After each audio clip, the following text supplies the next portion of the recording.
Okay, folks, now we're really cooking. We're getting into our fifth and final focus point.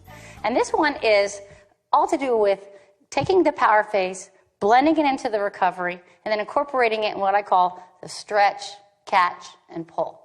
Now, what's happened with most people on this recovery aspect is in the old S pull, with their hands going in, out, and back down here, a lot of people have what's called a high elbow recovery. And that would mean they lift from the elbow and shove the hand back forward. Well, the problem with this is you do that a few million times, and you're going to really tear up your shoulder. And we're not going in and out and back. We're not getting stuck back there. So a better, more efficient way to do this would be to pull straight back, feather the hand out into the recovery, back into a stretch or a glide or extension before we start our next pull. So let me demonstrate that again. The hand comes back, fingers are pointed down at the bottom.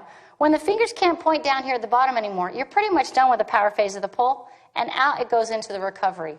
Now, I don't know about you, but last Olympics, I was watching the arm recoveries of a lot of freestylers, and really pretty much anything goes.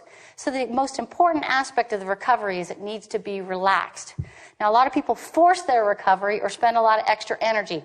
Recovery means rest or relax. So really focus on emphasizing a feathering out to get yourself from not being stuck back here, feather it out into the recovery and into their stretch, catch, and then pull.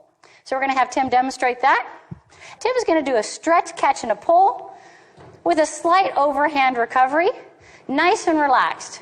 Nice and relaxed. There we go. So that's one modification that you can do when you're on the Vasa ergometer.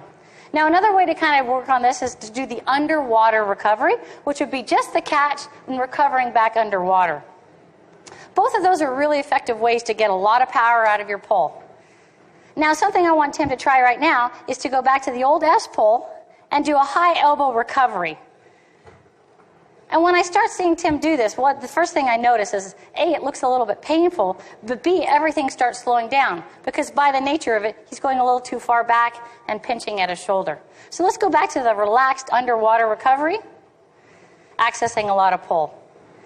Make sure that you try and let yourself lean or stretch out when you're starting to get this focal point. Something else I want people to notice is that when Tim is on the ergometer, his back is relatively flat. And by the nature of this machine, that's what's going to be occurring. I found that with almost all swimmers and triathletes that many people have way too much rotation. And rotation is not really what we're going for in swimming. What we're looking for, most people tend to take a roll for their rotation instead of a stretch or a reach. So actually training on the ergometer with this flatter scapula and this nice wider pull, you're going to access that nice power, the early catch, the vertical forearm that we're looking for, the wrist, the whole package, and an actually easy recovery that's going to allow you to stretch, catch, and pull your way to a faster stroke.